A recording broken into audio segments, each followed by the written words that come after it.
Assalamualaikum anak-anak solih. Kembali lagi di channel Fauzia Ramawati. Pada kesempatan kali ini Ibu akan sharing tentang soal dan pembahasan kelas 5 SD tema 1 subtema 2, yaitu tema organ gerak hewan dan manusia, subtema manusia dan lingkungan. Are you ready? Ikutin terus ya video ini. Nanti kita ada pelajaran PKN, Bahasa Indonesia, IPA, IPS, dan SPDB. Semoga bermanfaat. Pertama kita akan bahas PKN. Nomor 1. Perilaku di bawah ini yang tidak sesuai dengan nilai-nilai Pancasila di sekolah adalah A. Tidak mengikuti kegiatan ronda malam, B. Tidak mau menjenguk tetangga yang sakit, C. Bertengkar dengan anggota keluarga, D. Tidak mau meminjamkan peralatan sekolah kepada teman. Untuk soal ini yang perlu kalian garis bawahi adalah kata tidak sesuai dan nilai-nilai Pancasila di sekolah. Ya, kita garis bawahi yang itu karena terkadang ada beberapa anak yang kurang teliti dengan kata tidak. Oke, kita bahas yang A, tidak mengikuti ronda malam. Apakah itu di lingkungan sekolah? Ya, betul, dia di lingkungan masyarakat. Yang B, tidak mau menjenguk tetangga yang sakit. Ini bukan lingkungan sekolah juga. Yang C, bertengkar antara anggota keluarga. Yang ini lingkungan keluarga. Berarti jawabannya tidak mau meminjamkan peralatan sekolah kepada teman. Yang D.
Berikutnya, ini ada gambar ya, gambar salah satu lambang Pancasila, gambar rantai.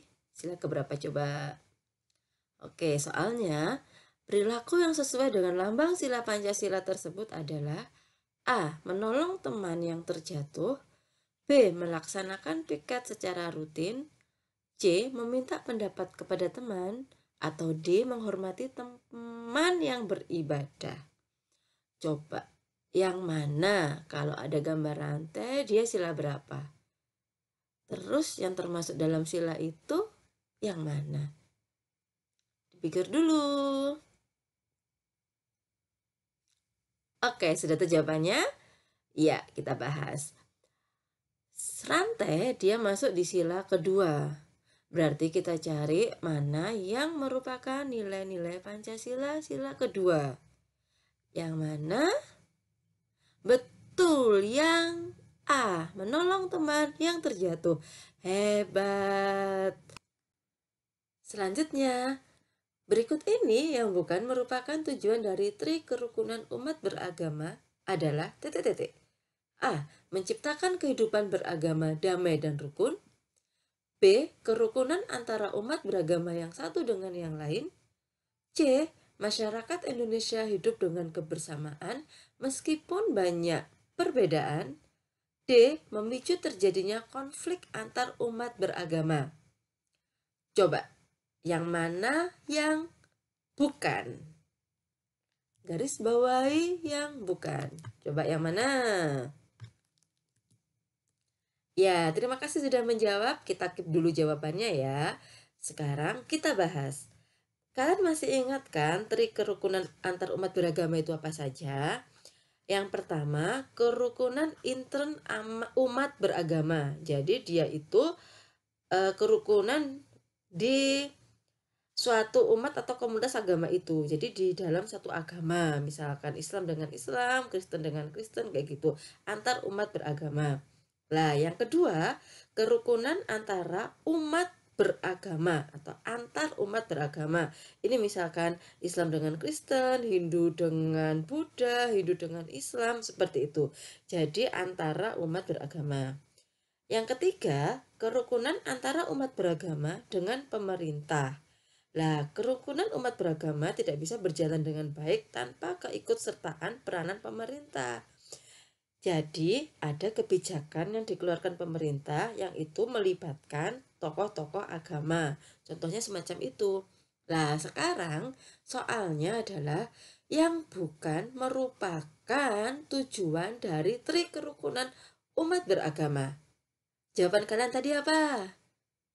Ya, betul. Yang D. Memicu terjadinya konflik antar umat beragama. Pintar. Soal berikutnya. Bacalah berita berikut. Sejak ratusan tahun yang lalu, masyarakat kampung sawah di Bekasi telah hidup rukun antar umat agama. Rahasia di baliknya ternyata cukup sederhana.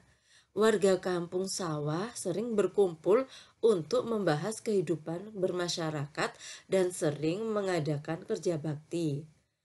Dengan bekerja sama di kehidupan bermasyarakat, perbedaan itu pun bisa diatasi. Berita tersebut mencerminkan salah satu dari trik kerukunan umat beragama, yaitu A. Kerukunan antar umat beragama. B. Kerukunan intern umat beragama. C. Kerukunan antara umat beragama dengan negara. Atau D. Kerukunan antara umat beragama dengan pemerintah. Coba yang mana? Sudah tahu jawabannya? Iya, yang apa? Yang A. Kerukunan antar umat beragama. Jelas ya?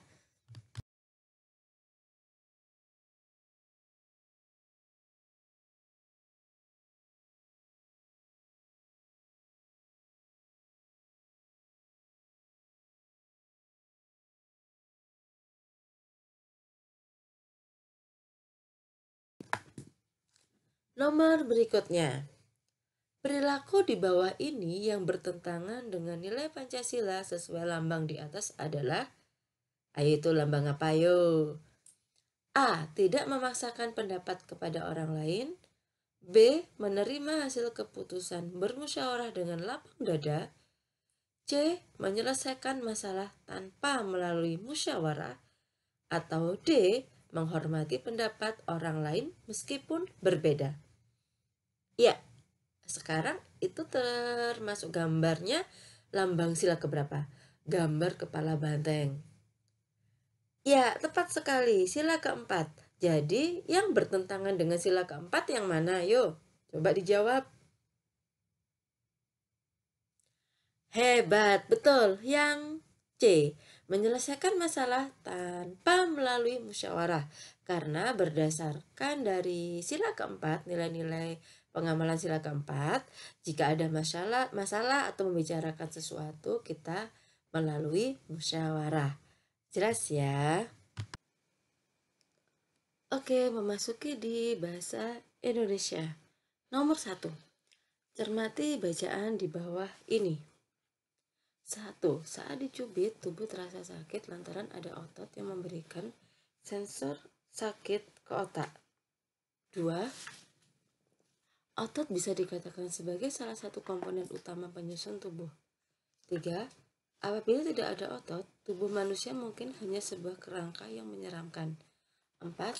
Oleh sebab itu, tubuh bisa tegap karena terbungkus otot. Gagasan pokok paragraf tersebut ditunjukkan oleh kalimat nomor berapa?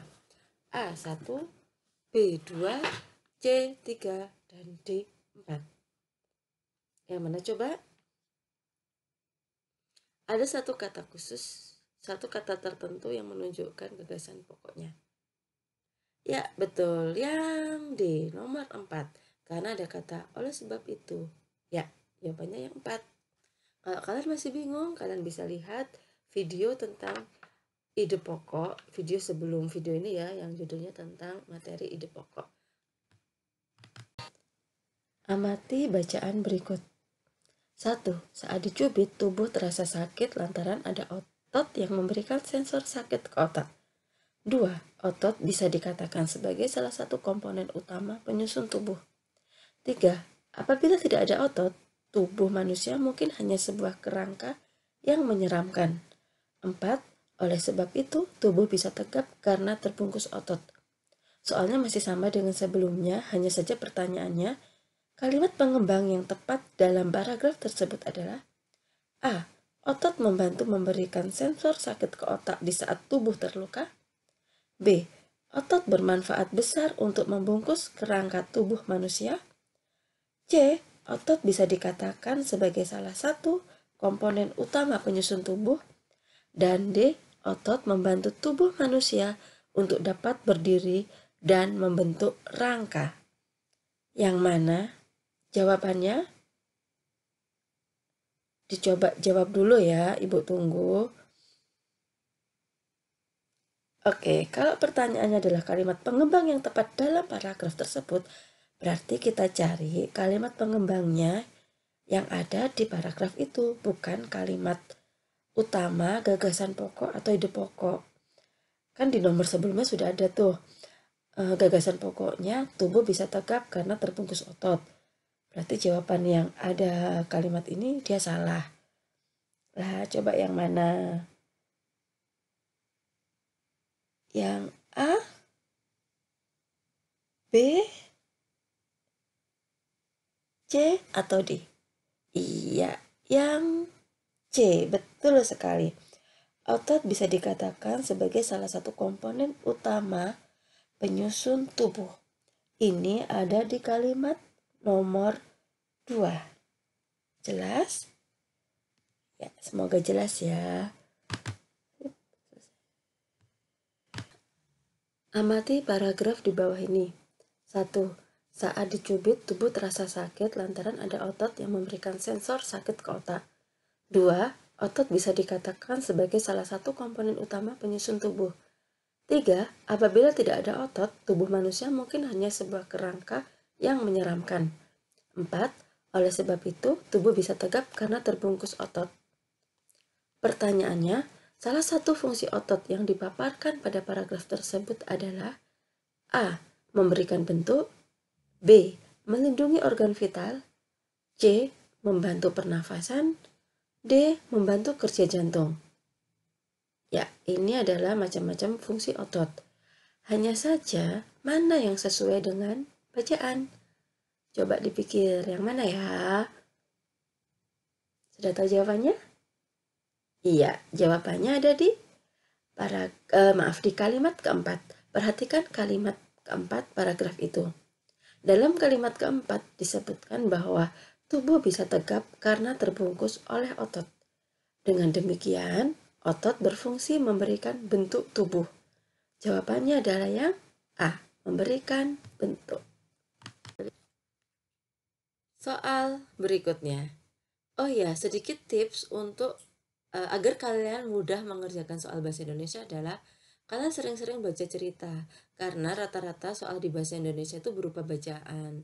Dengan kalian sering membaca cerita, terus menganalisis tokohnya apa, ide pokok tokohnya siapa, ide pokoknya apa, lama-lama kalian akan terbiasa mengerjakan soal bahasa Indonesia.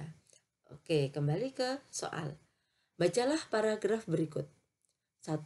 Keberagaman suku, ras, budaya, bahasa, dan agama adalah bukti nyata kekayaan bangsa Indonesia.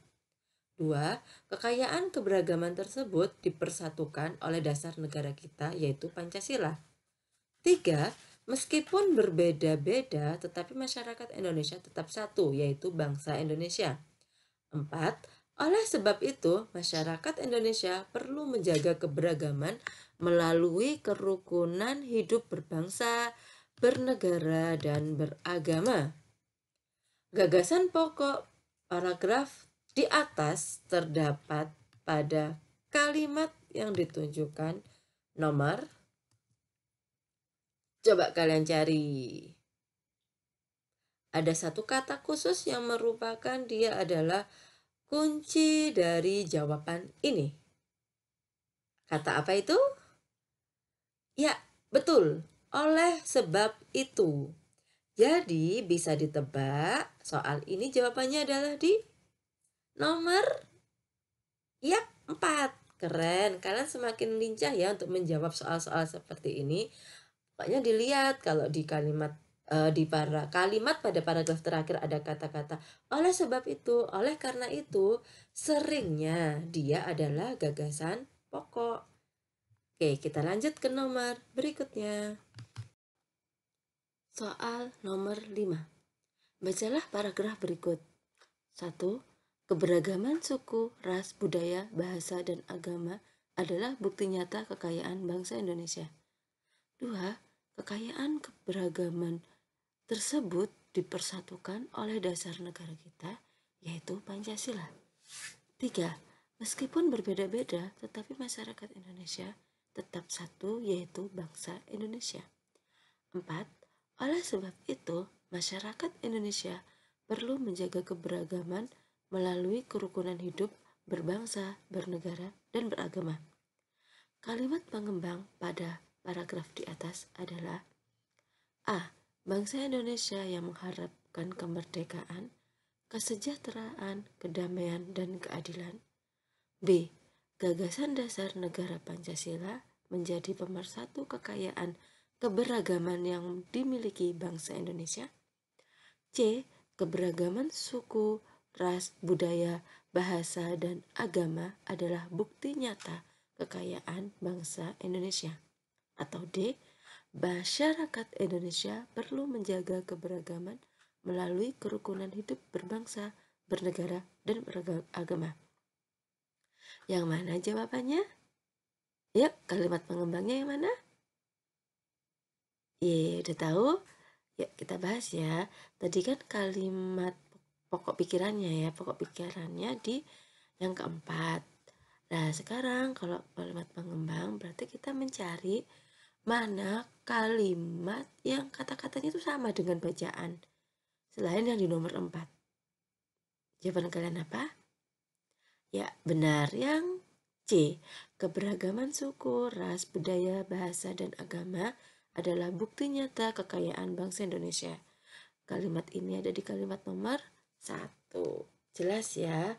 Jadi kalian sudah bisa membedakan antara kalimat utama dan kalimat pengembang.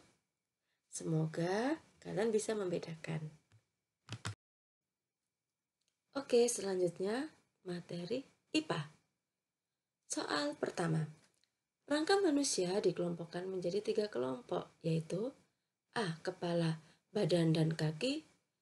B. Kepala, badan, dan anggota gerak. C. Kepala, badan, dan tangan. Atau D. Kepala, leher, dan badan. Yang mana coba? Yang materi ini ada di video sebelumnya tentang organ gerak manusia. Jadi kalau kalian masih bingung materi organ gerak manusia, bisa cek video ibu sebelumnya ya. Sekarang jawaban kalian apa ini? Kita keep ya, kita bahas dulu. Rangka manusia itu terdiri dari 3 kelompok, yaitu kepala, badan, dan anggota gerak. Siapa yang jawabin tadi? Berarti dia udah benar. Nah, kepala itu biasanya kita tengkorak, badan ya di rangka di badan gitu. Terus anggota gerak ini ada 2, anggota gerak atas tangan dan anggota gerak bawah yaitu kaki. Jadi jawabannya adalah yang B. Nomor berikutnya ada gambar tengkorak ya. Tengkorak di atas, nama tulang yang ditunjukkan nomor 2 adalah tulang titik. A. Ubun-ubun, B. Pelipis, C. Dahi, dan D. Pipi. Yang mana coba? 1 itu apa? Ya, 1 ubun-ubun, betul. 3. 3 itu rahang bawah. Sekarang yang 2 apa ya? Coba tebak. Betul, pelipis. Jadi nomor 2 adalah pelipis. Jawabannya yang B.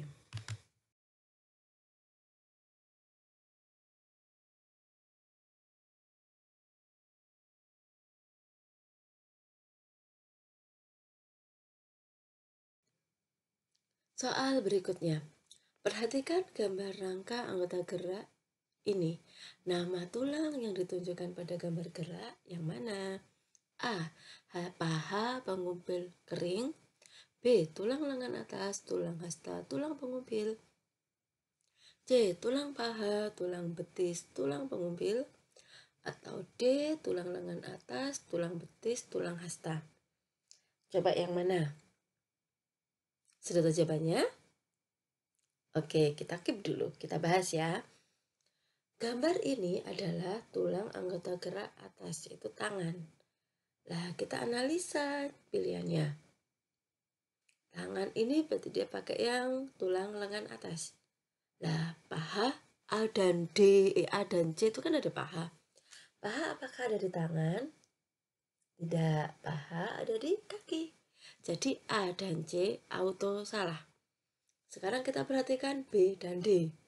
B lengan atas, hasta dan pengumpil, sedang yang D lengan atas, betis dan hasta. Coba amati. Tulang betis apakah dia ada di tangan? Ya, tidak ya, dia ada di kaki. Jadi jawabannya yang benar, yang B. Paham ya? Nomor berikutnya. Gambar di atas adalah gambar otot titik-titik. A lurik, B jantung, C rangka, D polos. Coba tebak, gambar ini termasuk jenis otot apa? Sudah jawab? Oke, disimpan dulu jawabannya, kita bahas. Yang mana ya? Nah, kita tahu nama lain dari otot lurik itu otot apa? Otot rangka. Jadi otot lurik dan otot rangka kita coret, dia tidak mungkin jawabannya karena di pilihan ganda nggak mungkin ada pilihan yang 2 itu benar, kan kita harus cari satu yang benar. Nah itu ya, berarti otot rangka dan otot lurik kita coret, dia salah. Sekarang tinggal otot jantung dan otot polos. Kalau dari ciri-cirinya, otot polos itu dia memiliki satu inti di tengah, terus ujungnya runcing. Apakah di gambar ini dia memiliki satu inti di tengah? Dia memiliki banyak inti di tengah. Banyak inti di tengah. Terus dia juga memiliki garis terang dan garis gelap yang bernama pigmen myoglobin. Coba yang mana berarti? Ya benar, yang otot jantung. B. Jadi jelas ya, ini otot jantung. Kalau kalian belum jelas, kalian bisa lihat video ibu sebelumnya tentang materi organ gerak manusia. Nomor berikutnya. Otot polos terdapat pada beberapa organ tubuh kita, yaitu A. Organ pencernaan, B. Rangka badan, C. Rangka kepala, D. Jantung. Otot polos yang mana? Sebelumnya kita bahas kalau nama lain dari otot luri adalah nama lain dari otot luri adalah otot rangka. Jadi rangka jelas bukan, karena pertanyaannya adalah otot polos. Jadi B dan C kita coret ya. Sekarang jantung, dia otot jantung. Lah otot polos berarti yang A, organ pencernaan. Jadi anak-anak, otot polos itu dia melekat pada organ-organ dalam. Nah, organ pencernaan ini termasuk dari organ dalam. Kalau misalkan kalian lupa otot polos itu pada organ dalam, kalian bisa menganalisis seperti yang ibu contohkan tadi. Otot lurik itu di rangka, karena itulah nama lainnya adalah otot rangka. Berarti rangka salah. Jantung, dia otot jantung. Nah, kalau kalian lupa otot polos itu di mana, bisa pakai analisis kayak gini. Berarti yang tidak di rangka dan tidak di jantung. Jawabannya yang organ pencernaan. Seperti itu. Oke, kita masuk di IPS. Nomor 1. Kenampakan alam pada bentang alam Indonesia merupakan salah satu yang terlengkap di dunia. Di bawah ini yang bukan kenampakan alam yaitu A. Laut, B. Pantai, C. Padang rumput, atau D. Bendungan. Yang mana coba? Ini soal mudah. Jadi kalau ditanya kenampakan alam, berarti dia yang langsung ada di alam. Ciptaannya Allah, ciptaannya Tuhan. Kalau bukan kalau bukan yang langsung ada di alam, berarti dia adalah kenampakan buatan, yang buatannya manusia. Berarti jawabannya, ya betul, yang D, bendungan. Di Pulau Sulawesi terdapat banyak gunung api seperti Gunung Kelabat dan Gunung Latimojong. Banyaknya gunung api memberikan keuntungan bagi sektor pertanian di Pulau Sulawesi, yaitu A. Tersedianya sumber air untuk irigasi lahan pertanian, B. Suhu udara cocok untuk kegiatan tanaman pertanian, C. Terdapat abu vulkanik yang dapat menyuburkan tanah, D. Lahan pegunungan cocok untuk budidaya tanaman palawija. Jika kita amati pada soal berikut, kata kuncinya ada di kata gunung api, keuntungan bagi sektor pertanian di Pulau Sulawesi. Jadi kata kuncinya ada di gunung api dan keuntungannya bagi sektor pertanian itu apa? Kita analisis satu persatu. A. Sumber air untuk irigasi. Apakah ada hubungannya antara sumber air dengan gunung api dan pertanian? B. Bicara tentang suhu udara.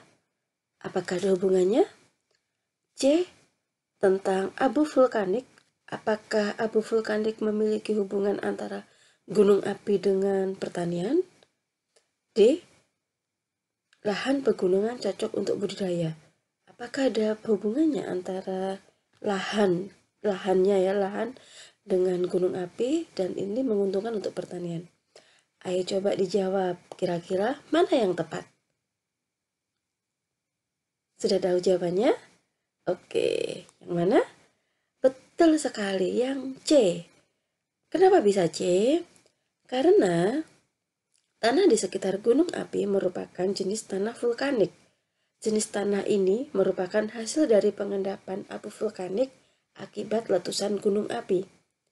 Banyaknya mineral yang terkandung dalam abu vulkanik dapat menyuburkan tanah. Jadi jawabannya C, terdapat abu vulkanik yang dapat menyuburkan tanah.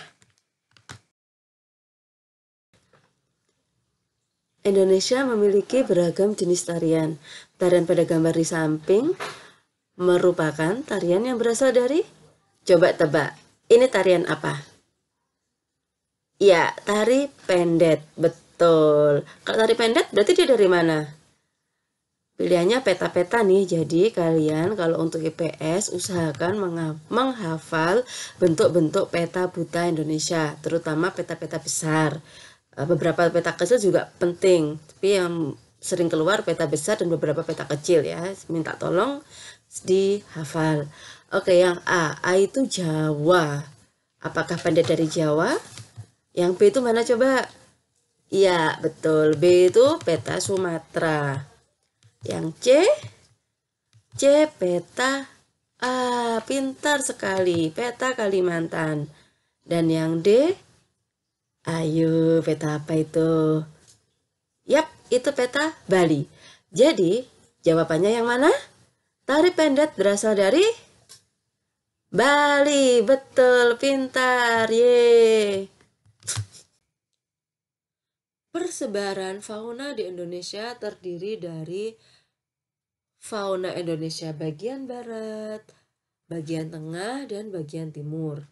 Di bawah ini adalah yang masuk dalam fauna Indonesia bagian timur, yang mana A. Orang utan, B. Kasuari, C. Komodo, dan D. Harimau.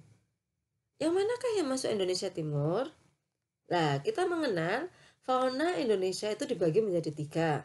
Fauna barat atau tipe asiatis, fauna bagian tengah tipe peralihan, dan fauna bagian timur atau tipe australik. Untuk mempermudah ini, kalian bisa menyediakan peta Indonesia, kemudian kalian bagi 3. Jadi yang bagian tipe barat atau asiatik itu meliputi Jawa, Sumatera, Bali, dan Kalimantan. Itu kalian bagi, kalian bisa pakai stabilo atau spidol. Dia masuk barat. Yang tengah itu wilayah Sulawesi, Timor, Maluku, dan Nusa Tenggara. Itu masuk di tengah. Kalian kasih pembatas juga. Sekarang yang bagian timur itu di Halmahera, Papua, dan Kepulauan Aru. Itu Indonesia Timur. Ini untuk mempermudah kalian belajar. Jadi peta Indonesia atau yang ada di buku tematik ya, buku tematik yang kalian miliki itu di halaman 99. Itu bisa kalian bagi dari yang wilayah barat, timur, barat, tengah, dan timur. Kalau yang timur itu batasnya yang di burung kasuari sama cendrawasih itu ya. Nah, itu nanti itu kalian kasih garis biar kalian mudah ngingetnya.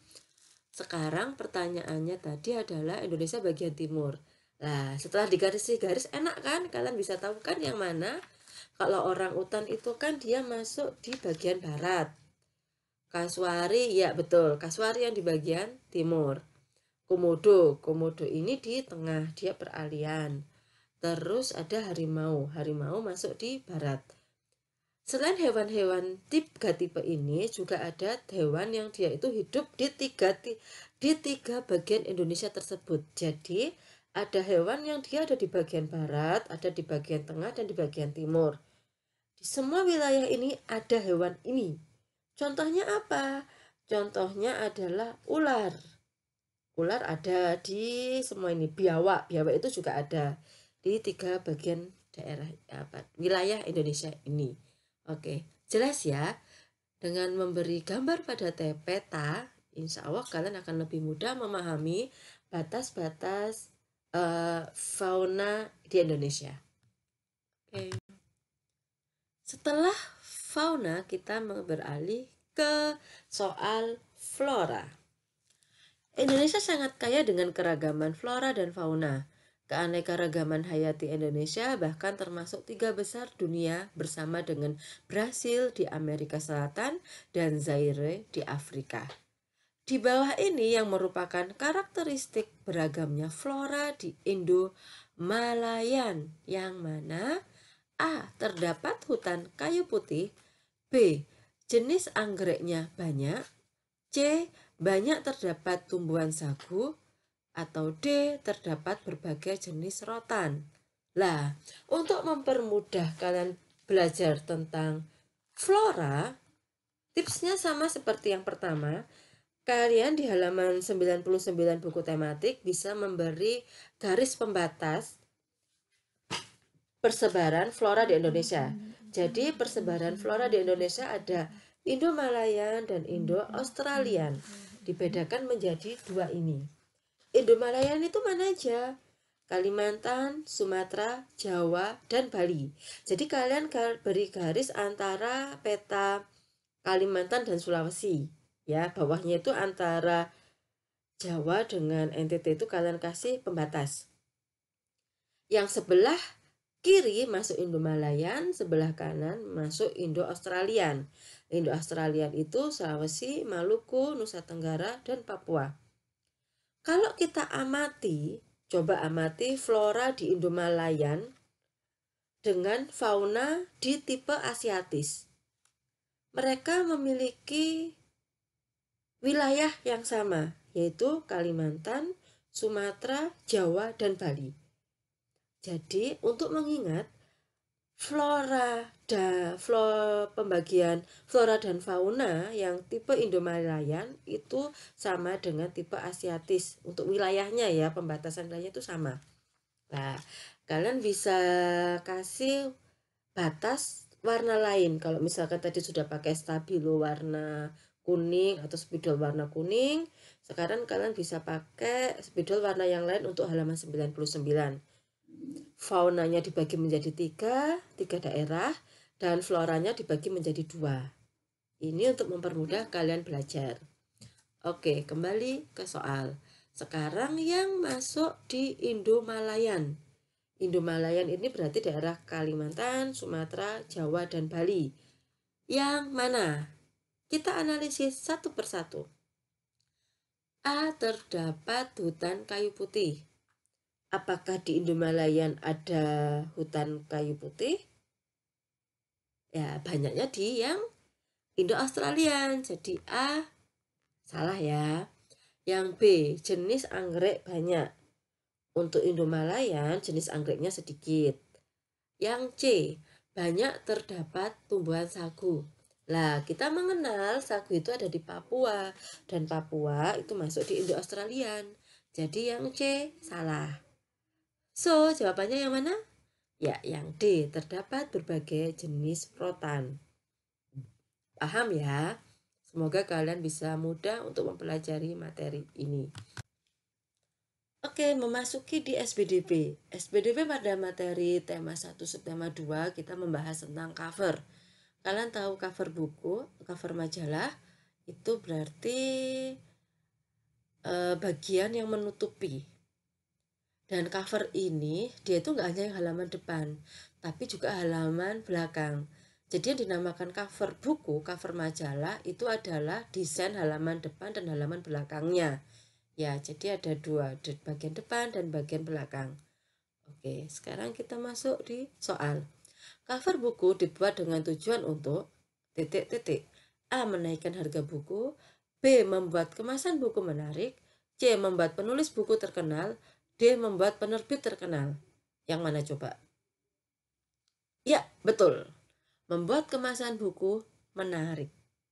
Jadi cover ini perlu didesain dengan yang pas sama isi buku, juga dengan desain yang menarik perhatian pembaca. Ya, jawabannya yang B. Nomor berikutnya. Penulisan judul yang tepat pada sebuah cover adalah A. Pemilihan huruf yang tidak terlalu mencolok. B. Jenis huruf dibuat sederhana. C. Dilengkapi kalimat penjelas judul yang panjang lebar. Atau D. Judul buku ditulis dengan huruf yang menarik dan mencolok. Ini soal mudah. Ayo yang mana coba dijawab? Sudah tahu jawabannya?